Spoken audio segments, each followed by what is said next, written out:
నమస్తే రమగారు. నమస్తే జయ. రమగారు, ఏదైనా మంచి కథ చెప్పండి రమగారు. ఇప్పుడు నేను ఒక క్వశ్చన్ అడగాలి. నాకు తెలుసు అన్ని రోజు మంచివి కాదా అని, ఇంకా మంచిది చెప్పండి ఈరోజు. నానావిధ భక్తులు, ఒక్కొక్కళ్ళకి భక్తి భగవంతుడిని తెలుసుకోవటం విధానాలు వేరుగా ఉంటాయి కదా. కొంతమంది ఏంటంటే ఇది భగవంతుడని, దీనికి ప్రచండమైన శక్తి ఆయనకు ఉందని, ఆయన వల్లే ప్రపంచం నడుస్తోందని అర్థమవుతూ ఉంటుంది. మనకు తెలుస్తుంది. భగవత్ శక్తిని గ్రహించగలుగుతారు వ్యక్తులు. కొంతమంది గ్రహించరు, కానీ ఏదో నమ్మకంతో నడిచిపోతూ ఉంటారు. తెలుసుకోవటం ఒక విధానం, తెలియకపోయినా ఆ ఎవడో ఒకడు ఉన్నాడులే ముందు అన్న ధోరణిలో వెళ్ళిపోవటం ఇంకో విధానం. దానికి సంబంధించిన ఒక కథ చెప్తాం. పూర్వం మగధ దేశానికి దగ్గరలో ఒక గురుకులం ఉండేదట. ఈ గురుకులంలో ఏంటంటే అప్పట్లో ఆ గురుకులం చాలా ప్రఖ్యాతిగా చెందిందనమాట.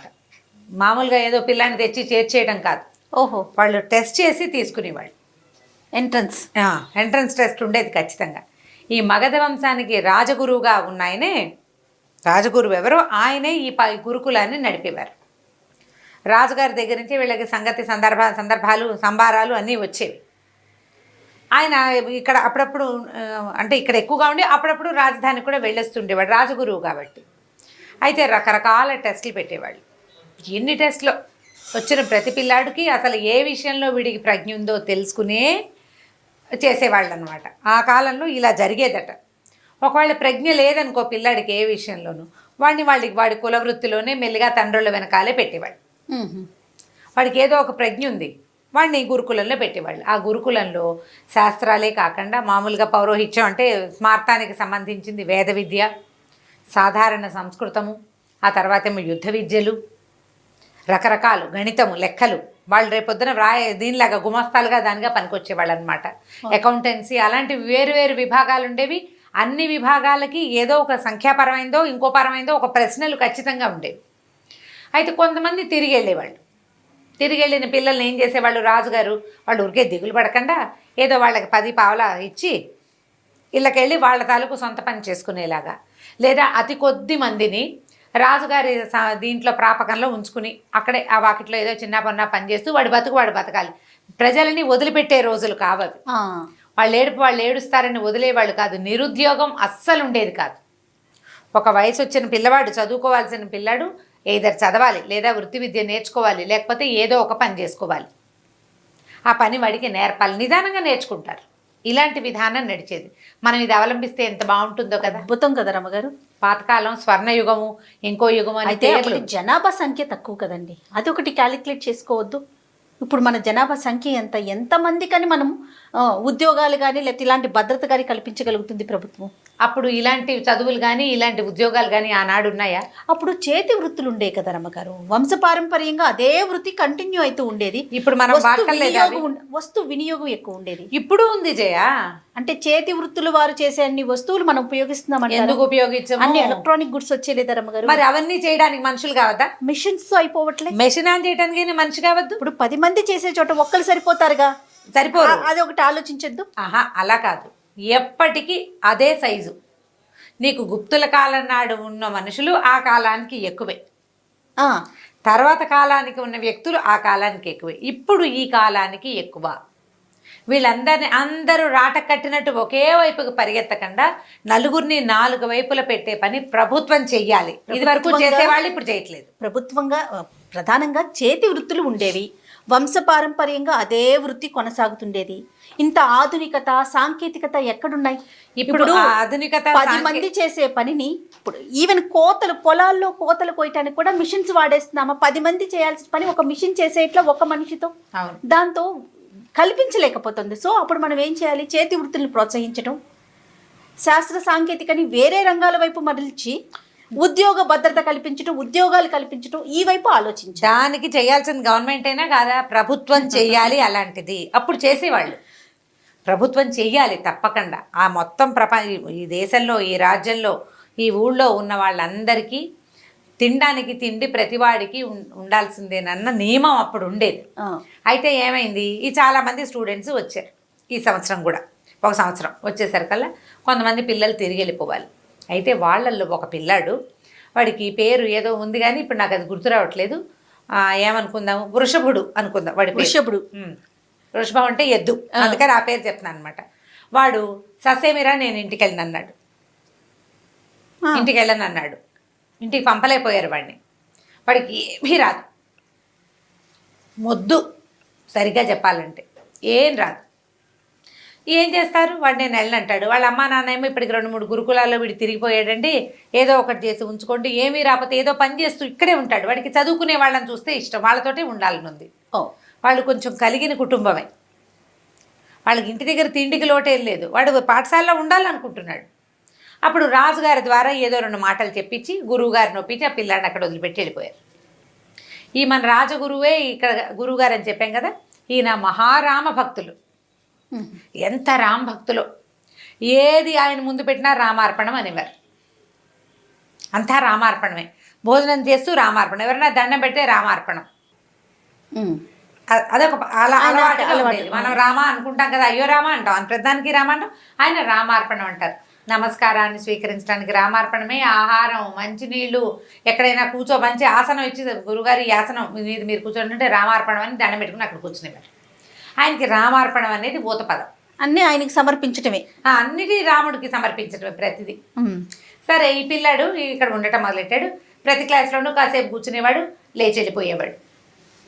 ఆ పాఠం ఈ పాఠం అన్ని పాఠాల చుట్టూతా తిరుగుతూ ఉండేవాడు. పిల్లాడు కొంచెం మొద్దుగా ఉండేవాడుగా, వాడిని వాళ్ళు వీళ్ళు ఎక్కిరిస్తూ ఉండేవాడు, కానీ వాడికి తెలిసేది కాదు, ఎక్కిరిస్తున్నారని అర్థమయ్యేది కాదు. సరే, ఈ అన్ని పాఠాలు అయ్యాక వంటలు చేయడానికి కూడా ఒక క్లాసులు నడిచేవి. పాకశాస్త్రం మాత్రం నేర్చుకోవద్దు, ఇప్పుడు రాజుగారి ప్రాపకంలో నడిచే పాఠశాల కదా, ఒక వంటశాల ఉండేది. ఈ పిల్లాడు ఈ వంటశాల వాళ్ళ దగ్గర కొంచెం భారీగా ఉన్నాడు, కొంచెం బరువుగా ఉన్నాడు. వాడు ఏదైనా వరే ఇది అక్కడ పెట్టు, అది బట్రా, బస్తా బట్రా, ఇది కాస్త బియ్యం కడుగు, ఈ గుండెకి కడుగు, ఇది ఎసట్లో పొయ్యి ఎగసం తొయ్యి అంటే అలాంటి పనులన్నీ చేసేవాడు. క్రమంగా పిల్లలందరినీ చూసొచ్చి పొయ్యి దగ్గర కూర్చోవటం నేర్చుకున్నాడు. వాడు వంటశాలలోనే వాడు బాగా సహాయం చేసేవాడు ప్రతి పని. అక్కడి నుంచి మరి ఇప్పుడు ఇన్ని క్లాసులకి తిరిగి వంటశాల దగ్గర చేరిన పిల్లాడు ఈ మాత్రం తిండు, బాగానే తింటాడు. తిండి వంట పట్టి పిల్లాడు చక్కగా ఎదిగాడు పుష్టిగా. అయితే వీడికి సందట్లో ప్రతి క్లాసుకి వెళ్తాడా, ఒక్క పాఠం వచ్చేది కాదు వాడికి. కానీ గురువుగారు అనే రామార్పణం మాత్రం వంట పట్టింది. రామార్పణం అనేవాడు. పొయ్యిలో ఎగసం దోసి రామార్పణం, బియ్యం ఎత్తి ఎసట్లో పోసి రామార్పణం, ఆకుకూర తరిగి రామార్పణం అనేవాడు. సరికి ఏవో ఒక పదం వచ్చింది కదా, పెద్దగా మాటలు రావు వాడికి, ఏవో కాసిన చిన్న చిన్న పదాలు, అవద్దు, అవును, కాదు, అలాంటివే వచ్చు, చిన్న చిన్నవే. కానీ మాటలు కూడా రానంత మేధకుడు, పర్సనాలిటీ మాత్రం బాగుండేది. అయితే సరే, ఇట్లాగే జరుగుతోంది. 1 సంవత్సరం గడిచిపోయింది. వీడికి ఏమైనా వచ్చిందంటే ఏమి రాలే, రామార్పణం తప్పిస్తే ఇంకేం రాదు. కానీ వాడికి ఏం వచ్చిందంటే అంత అన్నం వండటం, పప్పు చేయటం వచ్చింది. ఓ పదార్థం చెయ్యి అంటే వాడు ఆకుకూర వేసి పప్పు వండుతాడు, దోసకాయ వేసి పప్పు వండుతాడు, టమాటా వేసి పప్పు వండుతాడు. పప్పు చేసి దానికి ఇంత తాలింపు వేసి అక్కడ పెట్టడం వచ్చు. ఇంతమంది విద్యార్థులు ఉన్నారుగా, పెద్ద గుండిగా చేయగలడు. చిన్నది గబుక్కని ఎవరైనా వచ్చారంటే, సాపాట్లు భోజనాలు అయిపోయిన తర్వాత ఎవరైనా గురుగారిని చూడడానికి వచ్చారనుకో, ఒక గ్లాస్ బియ్యం పెట్టి ఒక కాస్త పప్పు వండారంటే చెక్మాని కాస్తంత పప్పు అన్నం. అప్పట్లో మనలాగా 4 పదార్థాలు తినేవాళ్ళు కాదు, పప్పు అన్నం మజ్జిగ అన్నంతో సరిపోయేది. అది నేర్చుకున్నాడు. సరే, కొంచెం అన్నం వండుకుని తింటాం వాడికి వచ్చు. ఏదైనా కార్యక్రమాలు అవి ఉన్నప్పుడు అన్ని పనులలో వాడు వెనకాల ఇది పట్టుకోరా, ఎత్తరా, అలాంటి పనులు చేసేవాడు. బాగా ఊహొచ్చింది, కొంచెం ఎదిగాడు. మొదట వచ్చినప్పటికీ ఇప్పటికీ ఏమైందట, గురువుగారికి పొలాలు అవి కూడా ఉన్నాయి. అంటే ఈ పాఠశాలకి, ఆశ్రమ పాఠశాల కదా, గురుకులానికి ఉన్నాయి ఇవి పొలాలు. ఉంటే జొన్న చేనుకి కాపలా పంపించాలి ఎవరినైనా. సైనికులు చాలామంది ఉంటారు వీళ్ళ దగ్గర. అయితే అప్పుడు ఏదో ఒక చిన్న యుద్ధపు ఆలోచనలు ఏవో ఉండి సైనికులందరినీ పంపించేశారు రాజధానికి. పిల్లలే కాపలాలు కాసుకుంటున్నారు. ఏమనుకున్నారు, ఈ వృషభుడు ఉన్నాడు కదా, వీడు ఎలాగో ముద్రా చిప్ప, ఇక్కడ చేసే పని ఉంది, చదువు ఎలాగూ లేదు, పరీక్షల వేళ వచ్చేసింది, వీడిని జొన్న చేనుకి కాపలా పంపిద్దాం అనుకున్నారు. జొన్న చేనుకి ఏం చేయాలి, వడిసలు విసరాలి, హే హే అని కేకలు పెట్టాలి, ఇప్పటికప్పుడు డప్పు కొట్టాలి. సరే, ఏం చెప్పారు, వాడిని ఏరా వెళ్తావంటే వెళ్తానన్నాడు. పొద్దున్నే పోయి రాత్రికి రావాలి. పొద్దున్నే ఏం చేశారు, వీడికి 1 గ్లాస్ బియ్యం, తర్వాత ఎంత పప్పు, ఆకుకూర, కాస్త తాలింపుకి అవి మూట కట్టించారు. పొయ్యి వెలిగించుకోవటం అన్నీ వచ్చు వాడికి. 2 గిన్నెలు అన్నీ చిన్న బండి మీద వేసి ఏం చేశారు, గిన్నెలు అవి అక్కడే వదిలిపెట్టరా, పాపది బియ్యం అయిపోతే రేపు పొద్దున పట్టుకెళ్దు కానీ అన్నారు. సరే, ఒక సీనియర్ విద్యార్థి ఒకడు, వీడి కొంచెం అంటే వీడికి మాట్లాడటం కావాలి కదా, బాగా చెప్పగలిగిన ఓపిక ఉన్నవాడిని ఒకడిని ఇచ్చి పంపారు.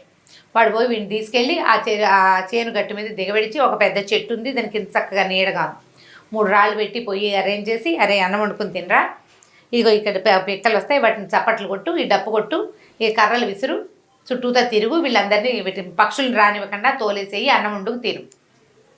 పొద్దునే వండేస్తే పొద్దున ట్రిప్ తింటాడు, మళ్ళీ రాత్రికి ఇంకోసం సాయంకాలం చీకటి పడ్డాక రెండో ట్రిప్ తిని చీకటి పడ్డాక నడిచి వచ్చేసి ఇంటికి పాఠశాలకు వచ్చి పడుకోవటం. మళ్ళీ పొద్దున్నే లేచి బియ్యం పప్పు మూట కట్టుకుని వెళ్ళిపోవటమే.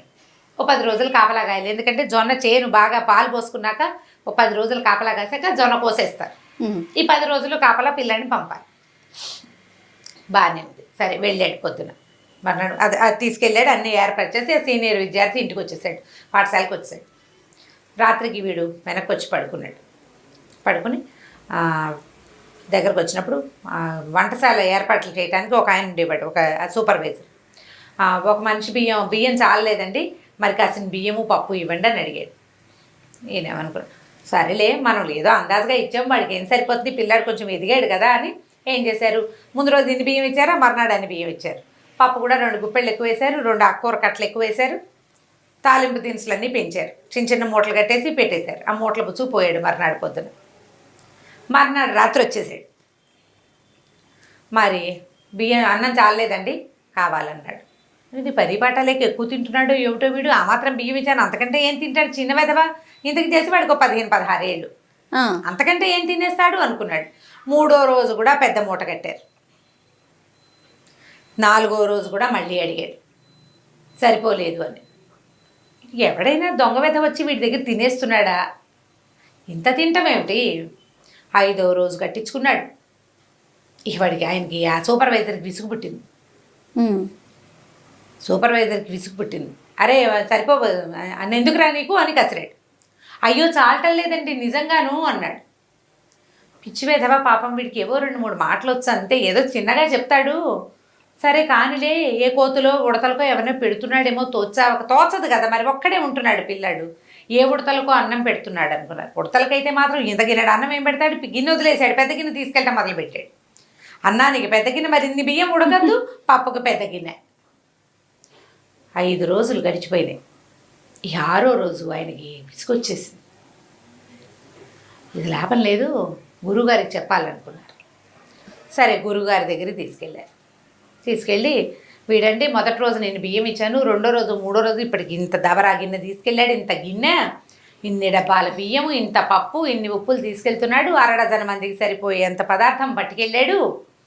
మరి ఏం చెప్పాలండి ఈ పిల్లాడికి అనేసరికల్ వాడికి పెద్దగా మాటలు రావు, గబగబా మాట్లాడలేడు. గురువుగారు అన్నారు, ఏరా అన్నారు.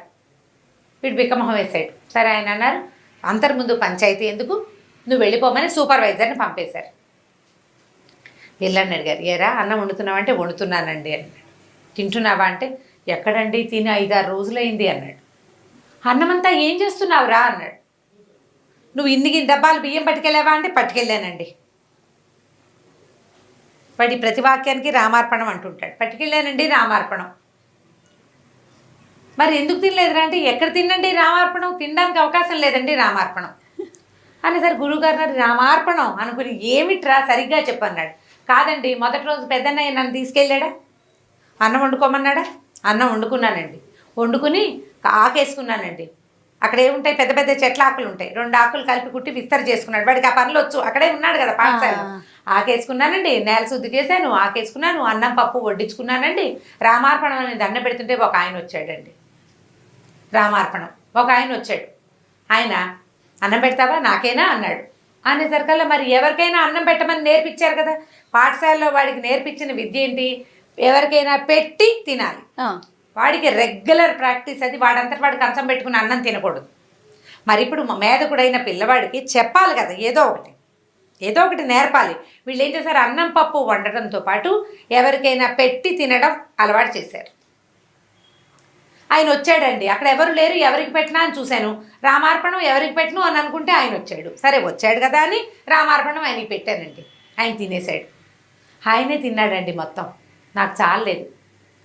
ఆయన తిన్నాక నాకు ఆకలి లేదండి, ఆయన వెళ్ళిపోయాడు. 2వ రోజున ఆయన వస్తాడేమోనని 2 డబ్బాలు బియ్యం పట్టుకెళ్ళా. మళ్ళీ వండుకున్నానండి రామార్పణం, ఆకేసుకున్నానండి, 2 ఆకులు వడ్డించానండి, ఆయన కూడా వస్తాడని. రామార్పణం వడ్డించాక ఆయన వాళ్ళ ఆవిడని తెచ్చాడండి. ఆవిడకి ఎంత బాగుందో, భలే బాగుందండి ఆవిడ. రామార్పణం ఎంత చక్కగా ఉందో. ఇద్దరు కలిసి అన్నం తినేశారండి. రామార్పణం నాకు ఆకలి లేదు, నేను తినలేదు కానీ నాకు ఆకలి లేదు. 3వ రోజున 3 డబ్బాలు పట్టుకెళ్ళాను బియ్యం. మళ్ళీ రామార్పణం అన్నం వండుకున్నాను. ఈసారి వాళ్ళ తమ్ముట్ట పెద్ద బాణం అది పుచ్చుకున్నాడు. ఆయన దగ్గర కూడా బాణం ఉందండి, ఇంత పొడుగునున్నాడు.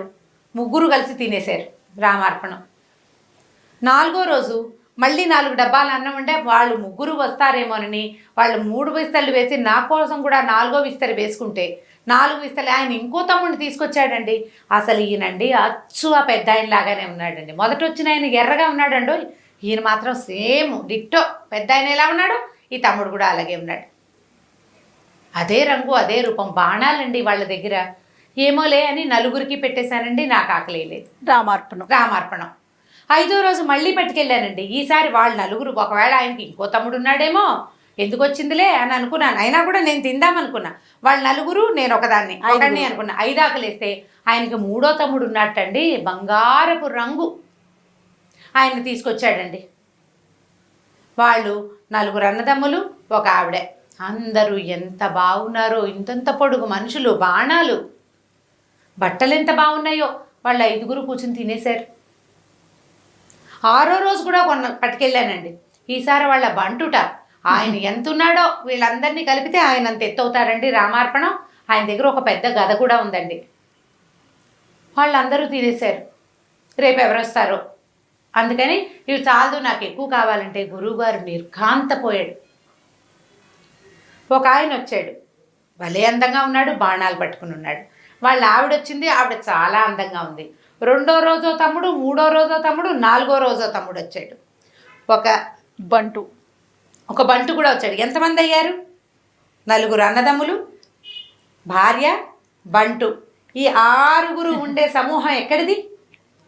ఆయన వీడు రామార్పణం అప్పుడు ఆయనకి స్ట్రైక్ కూడా ఏమైందంటే, వీడు అవును కాదు లేదు లాంటి మాటలు చెప్తాడు. కావాలి నాకు వద్దు తప్ప వీడికి వాక్యాలు మాట్లాడటం రాదు. పైగా 6 రోజుల నుంచి అన్నం తినని పిల్లవాడు శుభ్రంగా ఉన్నాడు. పైగా ప్రవాహంలాగా మాట్లాడేస్తున్నాడు. ఆయన గబగబా లేచొచ్చాడు. లేచొచ్చి వాడి నెత్తి మీద 2 చేతులు పెట్టేట్ల మొహం మీద పెట్టేసరికల్లా ఆయనకి ఒక షాక్ కొట్టినట్టు తెలిసిందనమాట. వీడు ఎవరినైతే రోజు చూస్తున్నాడో రామార్పణం సాక్షాత్ రామచంద్రమూర్తి కుటుంబాన్ని చూస్తున్నాడు. వాడు భగవంతుడని తెలియదు వాడికి. రాముడని, లక్ష్మణుడని, భరతుడని, శత్రుఘ్నుడని, సీతమ్మ తల్లిని వచ్చింది, ఆంజనేయుడని వాడికి తెలియదు.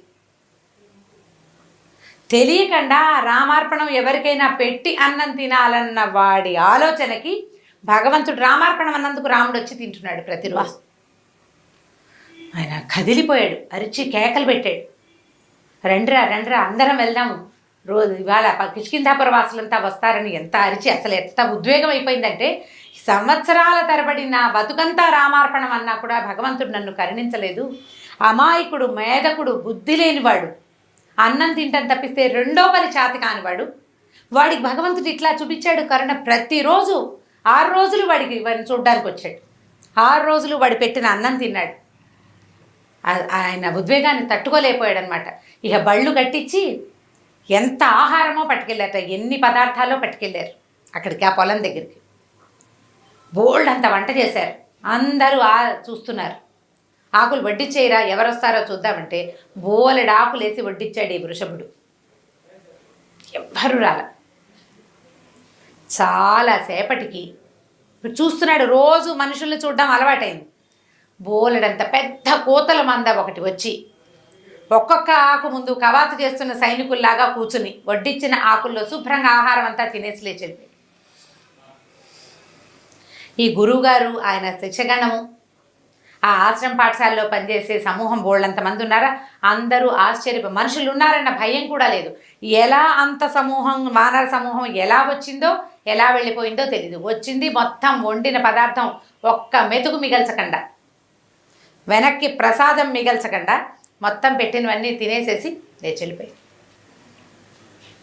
గురువుగారి పిల్లవాడి పాదాలు పట్టుకున్నాను. రామార్పణం అనేది నోటితోటి అంటున్నాను నేను, వీడు త్రికరణ శుద్ధిగా అన్నాడు.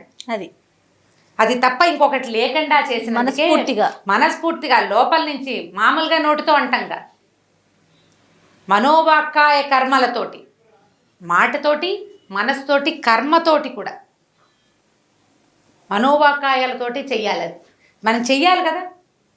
నోటితోటి అంటే ఏం ప్రయోజనం? ఆ దానికే భగవంతుడు వీడిని ఇట్లా కరుణించాడని ఆ పిల్లాడిని భుజాన్ని ఎత్తుకుని, నాయన నువ్వు ఎంత అదృష్టవంతుడివిరా, ఎన్ని జన్మల పుణ్యం చేస్తేనే ఈ ఫలితం లభిస్తుంది. ఇప్పటికీ వచ్చిన వాడు దేవుడని రాముడని వాడికి తెలియదు. కానీ వాడి బుద్ధి మాత్రం వికసించింది. తర్వాత వాడు ధారాళంగా మాట్లాడటం మొదలుపెట్టాడు. ఈ గురువుగారు వాడికి స్వయంగా దగ్గర కూర్చోబెట్టుకుని, మేధకుడని వాడిని పక్కన పెట్టకుండా వాడికి స్వయంగా చదువు చెప్పి తన దగ్గరే ఉంచుకున్నారట. సంవత్సరాల తరబడి గురువుగారిని పక్క నుండి సేవించే భాగ్యం వాడికి లభించింది భగవంతుని చూసిన కళ్ళ వల్ల.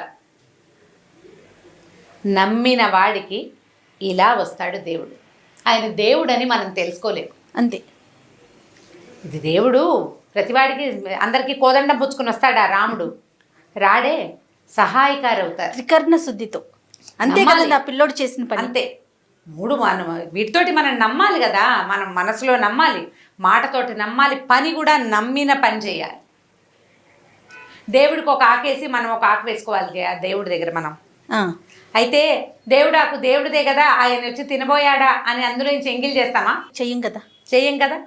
దేవుడు ప్రసాదంగా స్వీకరించాలి. ఆ ఈ ఆకుని తీసుకెళ్ళి ఎవరికైనా ఇవ్వంటే అలాగే ఇచ్చేయాలి. ఇందులో అన్నీ వేయకపోతే దేవుడు అడిగాడా?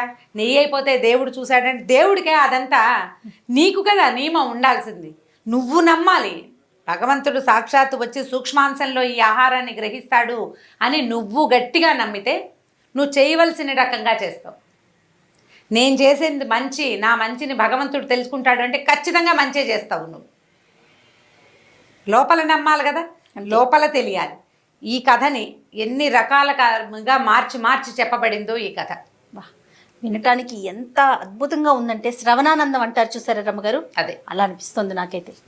చాలా బాగుందండి. అందులో ఇంకా మీరు చెప్తుంటే ఇంక చెప్పక్కర్లేదు. నిజంగా సాక్షాత్తు రాముల వారిని చూసామా అన్న అనుభూతి కలుగుతుంది అనమాట. చాలా చాలా బాగుంది. మనం వినటానికి, పిల్లలకి చెప్పడానికి చాలా బాగుంది. అంటే ఇది రియల్ స్టోరీ అంటారా రమ్మగారు, లేకుంటే ఎక్కడన్నా జరిగి ఉంటుంది జయ, జరిగి ఉంటుంది. ప్రేరణార్థక కథలు, భగవత్ సంబంధమైన కథలు వస్తాయి.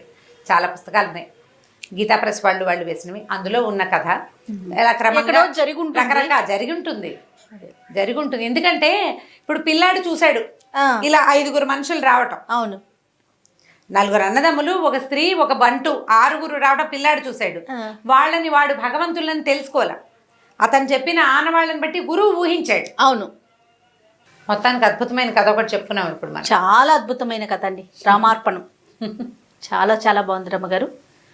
రెగ్యులర్గా కొంచెం ఇలాంటి స్టోరీస్ ఎక్కడున్నా వెతికి తీసి మా అందరికీ అందించండి మీరు. తప్పకుండా.